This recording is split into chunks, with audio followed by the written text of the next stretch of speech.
اللہ فرماتا ہے، مجھے پکارو میں تمہاری دعائیں قبول کروں گا۔ رسول پاک صلی اللہ علیہ وآلہ وسلم نے فرمایا، بے شک ہر نماز اپنے سے پہلے والے گناہوں کو مٹا دیتی ہے۔ زیادہ سوچنا انسان کو ختم کر دیتا ہے، بس دعا کرو اور اللہ پر چھوڑ دو۔ دنیا کو سچا ہونے کی دلیل مت دو، بس یہی سوچ رکھو کہ اللہ سب جانتا ہے۔ اگر محبت کے 100 حصے کیے جائیں تو 99 حصوں کی حقدار ماں ہے۔ حضرت علی رضی اللہ تعالیٰ عنہ نے فرمایا، زندگی کے 3 اصول بنا لو، اس سے ضرور معافی مانگو جسے تم چاہتے ہو، اس سے کبھی کچھ نہ چھپاؤ جو تم پر اعتبار کرتا ہو، اسے کبھی مت چھوڑو جو تمہیں چاہتا ہو۔ سورہ مریم ہمیں سکھاتی ہے کہ معجزے ہو سکتے ہیں، اللہ اپنے بندوں کو تنہا نہیں چھوڑتا، مشکلات کا حل اللہ ہی نکال سکتا ہے۔ بے شک سب اللہ کے حکم سے ہی ہے۔ آپ وہی ہیں نا جسے آپ صلی اللہ علیہ وآلہ وسلم کے امتی ہونے پر بے حد فخر ہے۔ اللہ سے رشتہ اتنا مضبوط رکھو کہ تمہیں کسی کے سہارے کی ضرورت نہ رہے۔ 3 کام اللہ کو پسند ہے: ٹوٹے ہوئے دلوں کو جوڑنا، دل نہ چاہتے ہوئے بھی معاف کر دینا، کسی کے گناہ پر پردہ کرنا۔ اذان کی آواز۔ اسلام اتنا خوبصورت مذہب ہے کہ غور سے اذان کی آواز سننے سے ہی ڈپریشن دور ہو جاتا ہے۔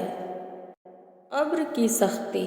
نبی کریم صلی اللہ علیہ وآلہ وسلم نے فرمایا، میں نے قبر سے زیادہ کوئی اور بھیانک منظر نہیں دیکھا۔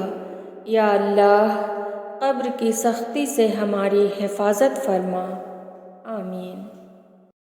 نبی کریم صلی اللہ علیہ وآلہ وسلم نے فرمایا، سفید کپڑے پہنو کہ یہ زیادہ پاکیزہ اور عمدہ لباس ہے۔ یا اللہ، ایسی موت عطا کرنا جس میں کلمہ اور کفن دونوں نصیب ہوں، آمین۔ تھک گئے ہو؟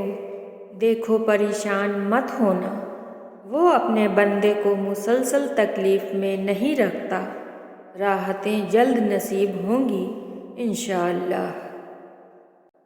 ہم نوکری کی لالچ میں بہت ساری کتابیں پڑھ لیتے ہیں، لیکن جنت کے لالچ میں قرآن کریم نہیں پڑھتے۔ خدا ایسا نمازی بنا دے کہ نماز پڑھے بغیر گزارا نہ ہو۔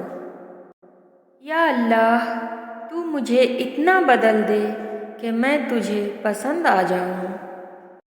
یاد رکھو، تم اللہ سے اپنی حیثیت کے مطابق مانگتے ہو، پر وہ تم کو اپنی شان کے مطابق نوازے گا، آمین۔ حضرت علی رضی اللہ تعالیٰ عنہ نے فرمایا، اگر کسی کی تکلیف دیکھ کر تمہیں تکلیف ہونے لگے تو سمجھ لینا تم اللہ کے بنائے بہترین انسان ہو۔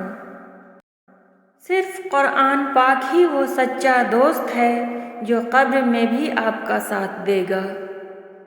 ہمیشہ بولنا نہیں پڑتا، تمہارے آنسو بھی اللہ سے باتیں کرتے ہیں۔